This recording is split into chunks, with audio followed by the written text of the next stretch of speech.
আজকে আকাশের রোদও নাই মেঘও নাই। তো এই যে 1 কাপ চা আর টোস্ট বিস্কিট, বললাম না শীতের একটা আমেজ ঘুম থেকে উঠলেই বারান্দায় আসলে পাওয়া যায়, তখনই মনে হয় না সুন্দর করে একটু কড়া করে 1 কাপ চা খাই। চলো চা আর টোস্ট বিস্কিটটা খাই।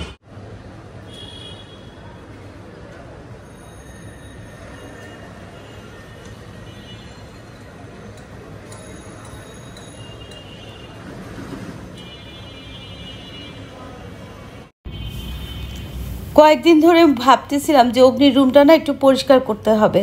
তো আজকে না মনে হলো যে না, ভাবলে আর হবে না, এটাকে কাজে আর কি করতে হবে, মানে কাজ করেই দেখাতে হবে। মনে পড়তেই না শুরু করে দিলাম। তো প্রথমে ওদের ছবিগুলোকে একটু ঝেড়ে ফেলি। আর আমার অগ্নি না ভীষণ পরিষ্কার পরিচ্ছন্ন, বুঝছো। ওর মানে ওর ক্যাবিনেট বা ওর যখন আর কি বিয়ের আগের কথা বলতেছি, ওর রুম, ওর বিছানা, ওর ক্যাবিনেট, ওর পড়ার টেবিল যদি দেখতে না, নিখুঁত করে পরিষ্কার করে রাখতো, বুঝছো। এত পরিপাটি করে রাখতো। এখনও মানে ওর এই অভ্যাসটা রয়ে গেছে কম বেশি। ওর বিছানায় কেউ মানে ঘুম থেকে উঠে বিছানাটা যে টান টান করে রাখবে না, তারপরে কিন্তু গিয়ে কেউ বসতে পারবে না, এরকম আর কি একটা ব্যাপার। তো ওই জন্য ওর রুমটা একটু ধুলাবালি জমলে না আমার খুব অশান্তি লাগে। আর আমার এই ডাস্টারটা এত সুবিধার, যেমন ইচ্ছা তেমন ব্যান্ড করা যায়, ফ্রিজের উপরে, এসির উপরে সব দিক মোছা যায় ব্যান্ড করে।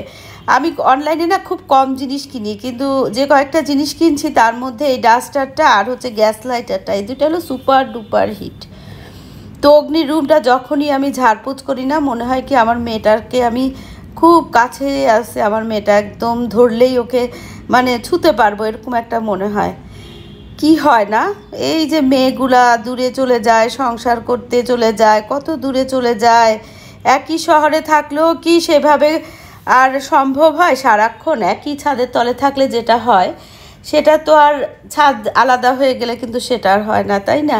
তারপরও এটাই আনন্দ যে মেয়ে সুখে শান্তিতে স্বস্তিতে নিজের ঘরে নিজের বাড়িতে আছে, সেটাই হচ্ছে বড় কথা।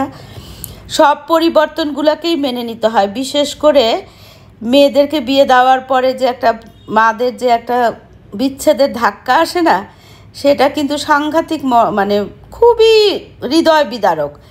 তো সেটাকে যত স্বাভাবিকভাবে মানা যাবে সেটা মেয়ের পক্ষেও মঙ্গল, মায়ের পক্ষেও মঙ্গল। কারণ মা এখানে হাহুতাশ করলে মেয়ে কিন্তু স্বস্তি পাবে না, তাই না?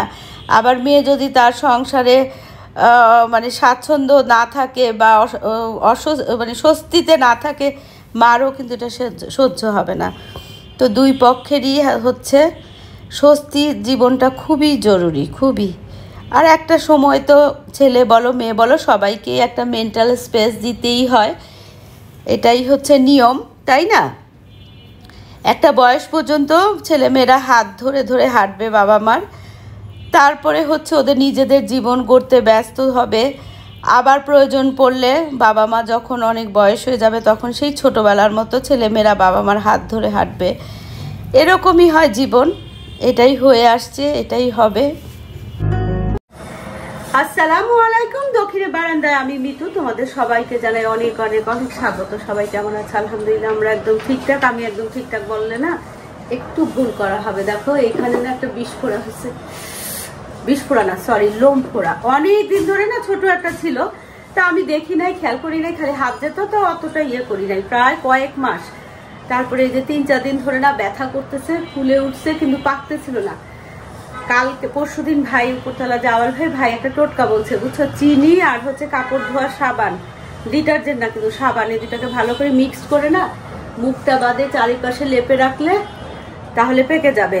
তো কালকে এত ব্যথা করতেছিল, পরশুদিন আমি শুতেই পারি নাই, কালকে ব্যথা করতেছিল দেখে না মনে পড়ছে, তো হুইল সাবান আর হচ্ছে চিনি ভালো করে মিক্স করে না এই জায়গাটা লেপে শুধু মুখটা বাকি রাখছিলাম, সাথে সাথে যেন ব্যথা গায়েব হয়ে গেছে, আর একদম মুখটা পেকে উঠছে। আজকে আবার গোসল টোসল করার পরে না আবার দিব, বুঝছো। তো এই হচ্ছে লোম ফোড়া টোটকা, খুবই ভালো টোটকা। আজকে ভাইকে না থ্যাংক ইউ বলবো, একদম ব্যথা নাই, ব্যথাটা কমে গেছে আর পেকেও গেছে। আজকে দিলে না নিজে নিজেই ফেটে যাবে বোধ হচ্ছে। এই হচ্ছে কাহিনী। গরম যা পড়ছে, আজকে আমি একটা নতুন একটা রেসিপি করবো, বুঝছো। তো এই জন্য একেবারে 1 পট লাঞ্চ বলে না, 1 পট লাঞ্চ। তো আগে ঘরের টুকটাক কাজগুলো সেরে নেই, তারপরে হচ্ছে রান্না বান্না করব। কালকে এটার জন্য না মানে পরশুদিন ব্যথা ছিল, ঘুমাতে পারিনি। কালকে রাতে না ভালো ঘুম হয়েছে, সকালবেলা ইচ্ছা করে বেশ দেরি করে উঠছি বুঝছো। আর এই যে অ্যাজ ইউজুয়াল উঠার পরে দেখি যে প্রথমে দেখি একটু রোদ, আকাশ ভালোই, তারপর দেখি মেঘলা, আবার টিপ টিপ করে বৃষ্টি হচ্ছে। এই হচ্ছে কাহিনী। তো এখানে দেখো রেজওয়ান আর অগ্নি, আর এটা হচ্ছে রেজওয়ানের আঁকা, আর এখানে হচ্ছে অগ্নির ছোটবেলা, রেজওয়ানের ছোটবেলা। দেখলে অনেকটা অরণ্য অরণ্য মনে হয় না? সবাই এসে মনে করে কি অরণ্য। তো এই হচ্ছে অবস্থা, চলো যাই। চা খেয়ে না একটু কাজকর্ম ঘরের ওদিকে করতেছিলাম, এসে দেখে কি এই যে দেখো বৃষ্টি, বুঝছো। আজকে মেঘলা মেঘলা যাবে এরকম মনে হচ্ছে। তো এখানে আমি কি রান্না করতেছি তোমাদেরকে দেখাই। এই যে ভাতের চাল আছে না, ভাতের চাল এখানে আমি একটু লাল লাল করে না ভাজবো বুঝছো। এই যে এখানে এটা দিয়ে না আমি চাল মাপি, এই 1 পট চাল দিলাম, আর এখানে 8 পটের চাল একটু কম, 2 বারে ভাজবো। ভাতের চালটাকে লাল লাল করে ভেজে পানির মধ্যে ভিজায় রাখবো কিছুক্ষণ।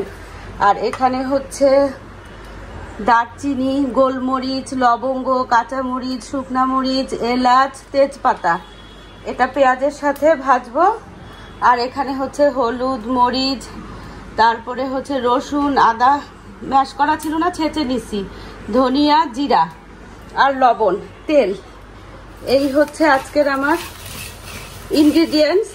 তো এটাকে না ভাজতে ভাজতে এদিকে আমি নাড়া দিতে থাকবো, একটু মানে মিডিয়ামে, লো থেকে একটু বেশি আর কি, মিডিয়ামও না। এই যে দেখো এটা আমি মাটির ইয়েতে কড়াইয়ে ভাজতেছি, এমনি নর্মালিও তোমরা ভাজতে পারো যে কোনো কিছুতে। আর এই যে যেটা করব সেটা হচ্ছে এই হাঁসটাকে সেঁকে নিচ্ছি, দেখো কিরকম হলুদ, কিন্তু এটার মধ্যে না অনেক পাখনা বুঝছো। আর এই যে চালের গুঁড়াটা না, এই চালের গুঁড়াটা দিয়ে না আমি সব সময় করি কি, মাছ টাছ কাটার জন্য ছাইয়ের বদলে চালের গুঁড়া ব্যবহার করি বুঝছো। তো এই হাঁসটার মধ্যে চালের গুঁড়া ভালো করে মাখায় না একটা নরম সুতি কাপড় দিয়ে ডলবো। এই যে দেখো অনেক আর মানে অনেক আঁশ আর কি, পাখনা। চলো ভালো করে মাখাই নি, তারপরে এটাকে পরিষ্কার করে কাটাকাটি করব। আর এই যে এখানে এসে চালগুলো অলরেডি লাল হওয়া শুরু হয়েছে, লাল লাল হলে এটাকে না ওই পানিতে ভিজায় রাখবো, আর এই বাকি চালটুকু ভাজবো। আর এখানে রান্না করব, আজকে আমি রান্না করব কি জানো, সিরাজগঞ্জের চাল বিরিয়ানি, ভাতের চালের বিরিয়ানি বুঝছো। তো চালটাকে আগে ভালো করে না ভাজতে হবে শুকনা খোলায়, যেটাতেই হোক, কড়াইতে হোক, সসপ্যানে হোক, পাতিলে হোক, দস্তার করে, এতে কোনোটাতেই অসুবিধা নেই।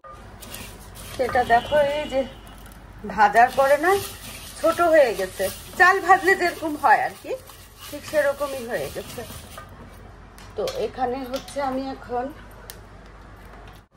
হয়ে গেছে, তো এটাকে আমি এখন এই যে দেখো একদম চাল ভাজা হয়ে গেছে, এটাকে আমি পানির মধ্যে দিয়ে দিব। এখানে আমি বাকি চালটুকু দিয়ে দিলাম। আর এখানে আমি হাঁসের মধ্যে না ওই যে চালের গুঁড়াটা মাখায় রাখছিলাম না, এখন এটাকে উল্টা দিকে না এইভাবে করে ঘষতে থাকবো। ঘষতে থাকলে না আঁশগুলা হয়ে যাবে, কি বলে, অনেকগুলা উঠে যাবে, আর অনেকগুলা হচ্ছে এমন ভাবে থাকবে যে চট করেই না হাত দিয়ে এইভাবে করে উঠায় ফেলা যায়। সেটা খুব ভালো একটা প্রসেস, যদিও ইউটিউবে দেখায় কি একদম পরিষ্কার হয়ে যায় না, একটু হাত লাগাতে হবে, তারপরে কিন্তু খুবই মানে এফেক্টিভ আর কি হাঁস পরিষ্কার করার এই টেকনিকটা। হাত দিয়ে দিয়ে উঠায় হাঁসটাকে আগে কাটাকাটি করে নেই, রান্নাটা শুরু করে দেই। তো দেখো এখানে ইন্টেস্টাইন দেখলেই বোঝা যায় যে হাঁসটা কতটা ফ্রেশ। তো আমি না ডিপে রাখি না বুঝছো, আনার সাথে সাথেই না দেশি মুরগি, হাঁস এগুলো রান্না করে ফেলাতে করি। আর একটু ডিম আছে হাঁসটা, তার মানে এটা হাসি। এখানে এখনো কাটাকাটি মানে শুরু করছি মাত্র আর কি।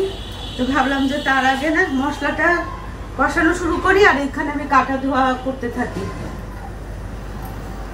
তেলটা গরম হয়ে গেছে, তো এখানে আমি কি দিব জানো, পেঁয়াজ দিব। তেলটা একটু বেশি দিলাম বুঝছো, কারণ এই মশলার মধ্যেই তো আমার পুরো রান্না বান্নাটা হবে।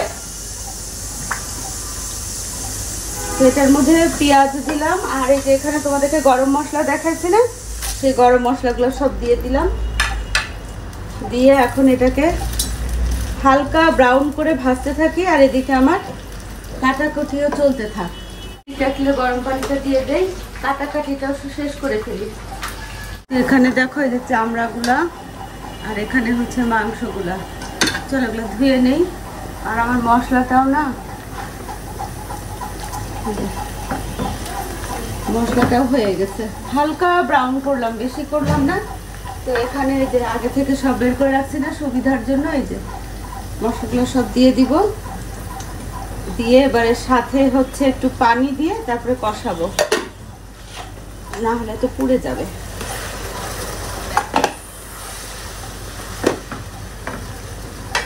আর দিব হচ্ছে পরিমাণ মতো লবণ। এখন শুধু মাংসের জন্যই দিচ্ছি, যখন চাল দিব তখন আবার দিব। এটা ভালোভাবে এখন কষতে থাক। আশেপাশে কোনো রান্নাঘর থেকে না প্রেসার কুকারের সিটি আসতেছে। তো এটা ঢাকনা দিয়ে না আমি মাংসগুলো ধোয়াধুয়ি করি। আমার মশলাটা দেখো একদম তেলে তেলে চলে আসছে।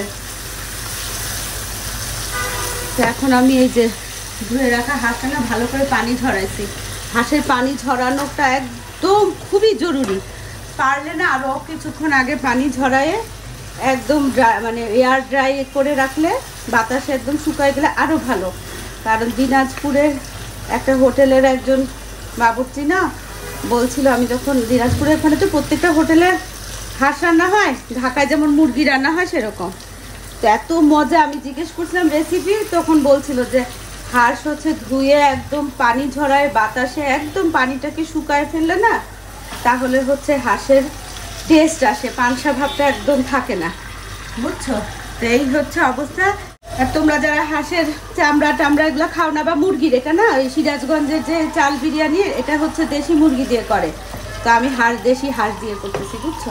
তো গ্রাম্য পদ্ধতিতে না চামড়া, পা, হাত সবই দেয়। গ্রাম্য পদ্ধতিতে না চামড়া, পা, হাত, পা সবই দেয়, গিলা কলিজা দেয়। কিন্তু যা অনেকে এগুলো খায় না তারা দিবা না, কিন্তু আমি যেহেতু খাই আর যেহেতু ঘরের জন্য করতেছি, এই জন্য আমি কিন্তু সব কিছুই দিলাম, কিছুই ফেললাম না। যেটা কষতে থাক, তারপরে হচ্ছে কষা হয়ে গেলে তারপরে এটার মধ্যে ঝোল দিব, পানি দিব আর কি।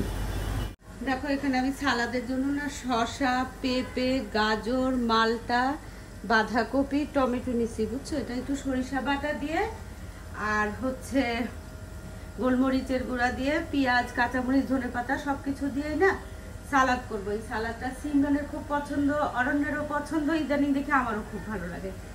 চল সালাদটা করি।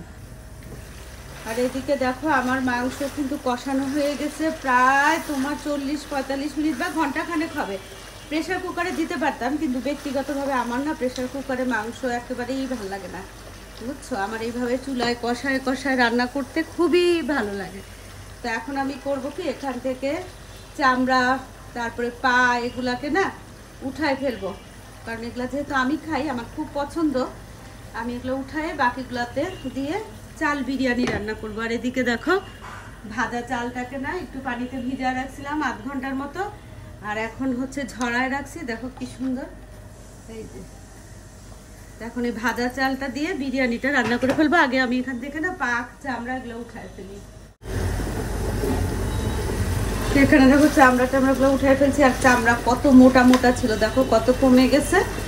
তো এইটুকু পারফেক্ট একদম, ব্যাস। তো এখন আমি কি করব জানো,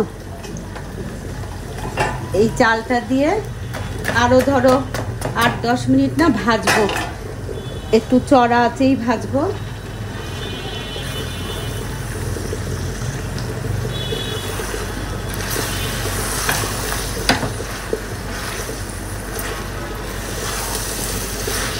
চড়া আছে সুন্দর করে ভাজবার। এখানে না আরেকটু লবণ লাগবে, যেহেতু আমি তখন মাংসের আন্দাজে লবণ দিছি।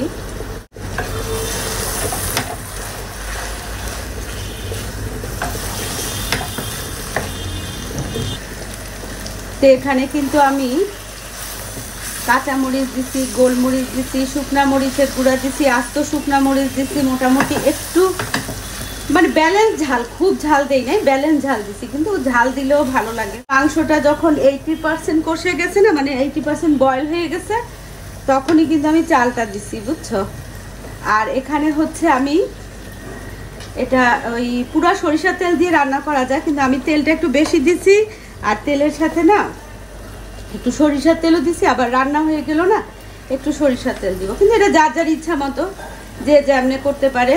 তবে এটা লাস্টে না, এটাতে হচ্ছে মুরগি ডিম দিয়ে যখন রান্না করে না, তখন লাস্টে 5-6টা ডিমকে একটু লবণ দিয়ে ফেটে দিয়ে দেয়, কিন্তু আমার ছেলে যেহেতু ডিম একেবারেই খায় না, অরণ্য একদম না, ডিমের স্মেলই সহ্য করতে পারে না, তো সেই জন্য এইভাবে ডিম দেওয়া যাবে না, দিব না, বুঝছো। তো এখন এটা প্রায় 8-10 মিনিট ভাজা হয়ে গেছে। এখন এটাতে আমি পরিমাণ মতো পানি দিব চোখের আন্দাজে, অনেকে মেপে দেয়, আমার আর মাপামাপি লাগে না, অভ্যাস হয়ে গেছে। তো এই চোখের আন্দাজ হচ্ছে এই যে এতটুকু, 1.5 কর, সেটা রাইস কুকারে বলো আর ইয়েতে বলো। খুব সুন্দর ভাজা চালের একটা গন্ধ বের হয়েছে, বুঝছো। চালটা যেহেতু আগে ভেজে নিছি, ওই সময় একটা গন্ধ বের হয়েছে, যখন ধুচ্ছিলাম সেই সময় একটা গন্ধ বের হয়েছে। এটা নাজিরশাহী চাল, রেগুলার চাল আর কি। আর এখন যখন রান্না করতেছি, এখন একটা গন্ধ বের হয়েছে। তো এটাকে না প্রথমে হাই হিটে 5-7 মিনিট রান্না করে নিব, তারপরে বলক দিলে দমে দিব। তো এখানে দেখো খুব ভালোভাবে বলক দেওয়া হয়ে গেছে, বুঝছো। এখন এটাকে ভালো করে নাড়াচাড়া করে এখন এটা জাল কমায় আমি এটাকে দমে দিব, 15-20 মিনিট দমে দিব। আমার না যে কোনো বিরিয়ানি তেহারি দমে দেওয়ার তরিকা হচ্ছে কি জানো, এই যে এখানে যে ইয়েটা আছে না, এটা এখানে লং দিয়ে বন্ধ করি, হাতের কাছে এখন লং পাচ্ছি না, এটা কাঁচামরিচ দিয়ে বন্ধ করলাম। এরপরে হচ্ছে একটা সুতি কাপড় দিয়ে এভাবে করে দম দিব। আর নিচে না এখন জালটা কমাই, এখানে একটা ছোট প্লেট দিব। প্লেট মানে হচ্ছে এই যে এটার উপরে দম দিব। তো এখানে এই যে নিচে প্লেটটা বিছায় এটার উপরে দম দিলাম, ব্যাস এখন নিশ্চিন্ত। এখন আমি সালাদ কোটাকুটি করি, এটা না দিয়ে দিয়ে খাও।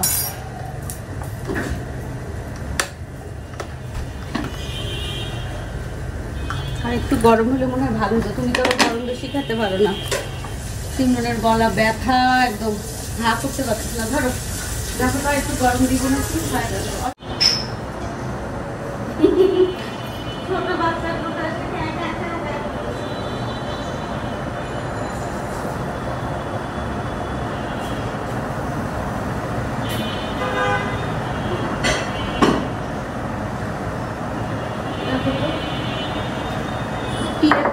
পিয়ে করে খাও, দেখবা গলাটা ইয়ে হয়ে যাবে।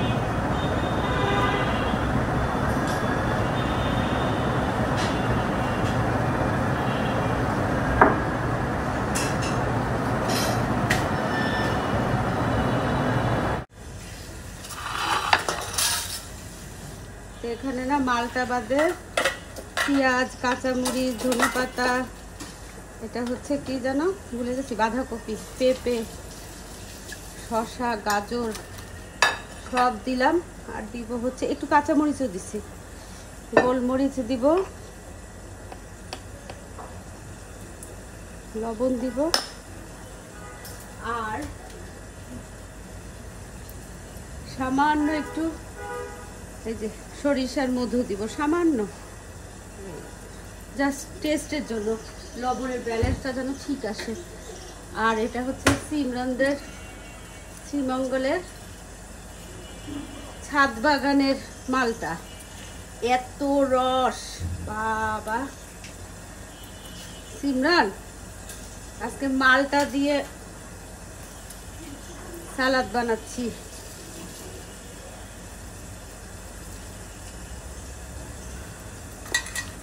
এখন এটা হচ্ছে ভালো করে মাখাই নিব। কচলাই নিব আর কি। মাখানো মানে একেবারে ভালো করে হাত দিয়ে কচলে কচলে তারপরে আওয়াজ হচ্ছে হ্যাঁ, একটা গড়গড় গড়গড় আওয়াজ হবে, তাহলে মনে করবা যে টনসিলের ওখানে গিয়ে গরমটা লাগতেছে। একটু কষ্ট করো মা, কয়েকবার করো, দেখবা একদম কমে যাবে। হ্যাঁ, অরণ্যর হয়েছে প্রচন্ড, অরণ্যর কমছে, এখন আবার সিমরানের শুরু হয়েছে। এই যে এদিকে আমার হচ্ছে চাল বিরিয়ানি হয়ে গেছে। আর ওই যে অরণ্য আর ওর পাপা না একটু আলু আলু করবে দেখে না, একটা আলু ছোট ছোট করে তারপরে দিয়ে দিলাম, বুঝছো। এটা হচ্ছে সিরাজগঞ্জের ঐতিহ্যবাহী চাল বিরিয়ানি। ওরা দেশি মুরগি দিয়ে করে, আমি দেশি হাঁস দিয়ে করলাম, দেখো। তো এখন আমি না এখানে, ওরা পুরাটাই তো সরিষার তেল দিয়ে রান্না করে, আমি পুরাটা সরিষার তেল দিয়ে রান্না করলাম না। এখন এখানে একটু কাঁচা সরিষার তেল দিয়ে দিব, চুলাটা বন্ধ করে দিব। আর ওই যে একটা কাপড় দিয়ে দেখো দম দিছি না, কি সুন্দর, একদম দমটা খুব সুন্দর হয়। চলো এটাকে এখন টেবিলে নিয়ে যাই, ভালো করে নাড়ে। ফোন আসছে, দা ফোন তো, গরম গরম গরম। ব্যাস, লাইটটা জ্বালাতে হবে। তুমি খেতে পারবা না? পারবা? খেতে পারবা? গলা ব্যথা না কমলে খেতে পারবা না? আরে তো এই যে চাল বিরিয়ানি, আর এই যে স্পেশাল সালাদ, আর এই যে হাঁসের ডিম। হাঁসের বিরিয়ানি যেহেতু করছি, সিমরান আর ওর শ্বশুরের দুইজনেরই হচ্ছে ডিম খুব প্রিয়, ঝরঝরে হয়েছে একদম মাশাআল্লাহ। তোমাদের কথা চিন্তা করে আবার আলুও দিচ্ছি, বুঝছো। বিসমিল্লাহ।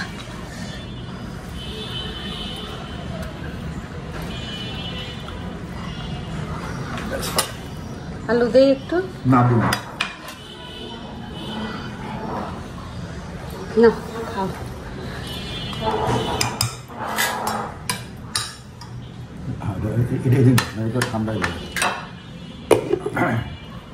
হাঁস বিরিয়ানির সাথে হাঁসের ডিমও নয়, ব্যাস। আর হচ্ছে বেয়াই বাড়ির সালাদ, বেয়াই বাড়ির সালাদ না, মালটার সালাদ করছি আজকে। দেখো তো কেমন হয়েছে, বিসমিল্লাহ।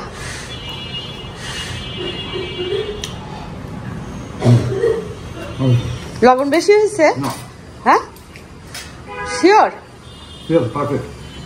সরিষা তেলের গন্ধটা আসতেছে, বাইরে গরম ভিতরে গরম। আচ্ছা আচ্ছা, খাও, আরাম করে খাও, ফ্যান বন্ধ করে দিছি। এই যে সিমরানদের ছাদ বাগানের শ্রীমঙ্গলের কমলা, ছোট ছোট কমলা, একটু টক টক, কিন্তু জুসের জন্য খুব ভালো। দেখো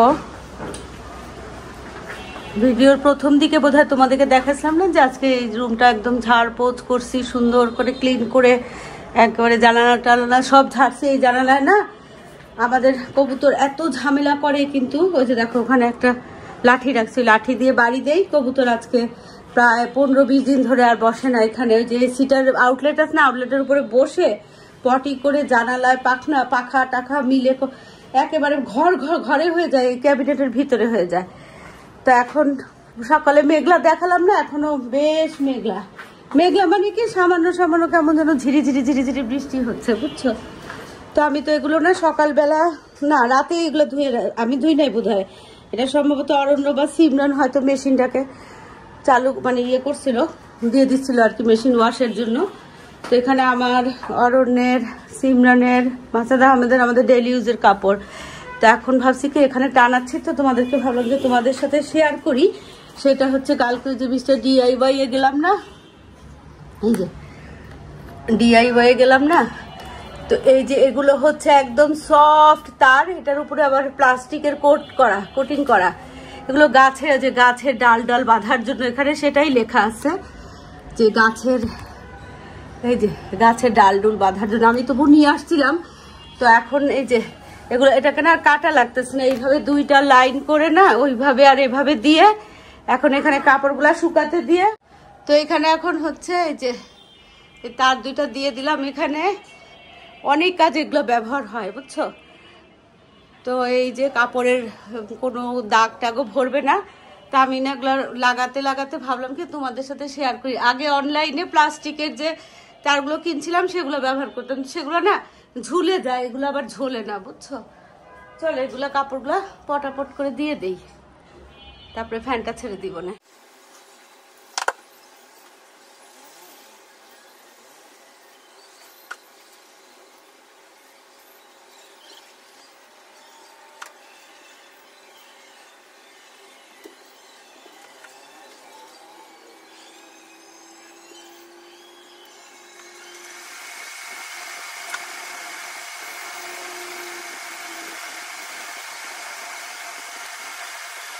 তো এখন বাজে 4:30 বাজে, আজান দিল। তো ভাবলাম কি নামাজ পড়ার আগে না চিজগুলো একটু ভাজি ছাদে নিয়ে যাওয়ার জন্য, আর কফি বানাবো। ব্যাস, কফির পানিও রেডি করে রাখছি।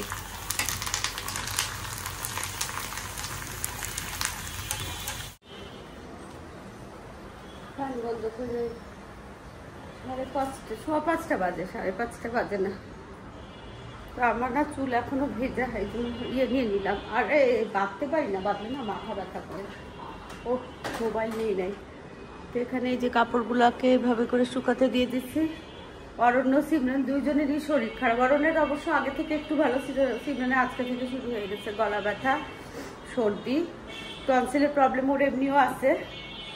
তো এই হচ্ছে অবস্থা। আর আমার এই যে ফোড়া, আর এদিকে জ্বর ঠোসা নিয়ে আমিও চলতেছি।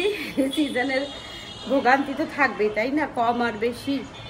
ভাইয়ের লোকদেরকে দিয়ে এই যে রেগুলার এই যে ছাদের গাছের পরিচর্যা করা হয়, ছাদে এই যে ছাদ ক্লিন করা হয়, দেখো একদম ক্লিন। ভাই লোক নিয়ে আসে, ভাই রেস্টুরেন্টের ওখান থেকে।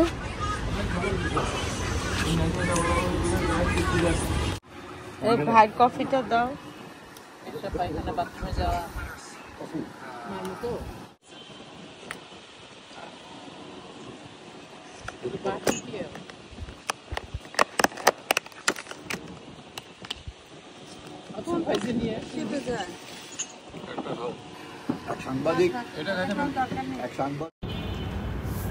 পেঁপে, ড্রাই ফ্রুট, চিপস, তারপরে হচ্ছে গার্লিক টোস্ট, তারপরে হচ্ছে ঘরের সিঙ্গারা, মুচমুচে সিঙ্গারা, আর কি, আর হচ্ছে কফি।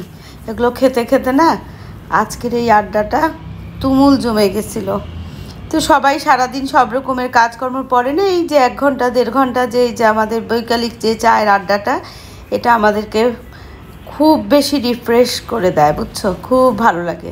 চারিদিকে এই যে গাছ, প্রাকৃতিক পরিবেশে, মাথার উপরে ছাদ, বিশাল একটা বিশালতার মধ্যে বসে যে এই যে চা খাই আর গল্প করি না, এটাই মনে হয় আমাদের অনেক বেশি এনার্জি গেইন করতে সাহায্য করে। তো চলো যাই, আজকে ভিডিওটা এখানে শেষ করি। দেখা হবে তোমাদের সাথে একটা নতুন ভিডিওর সাথে। তোমাদের সবার সুস্বাস্থ্য কামনা করে আজকের মতো আল্লাহ হাফেজ।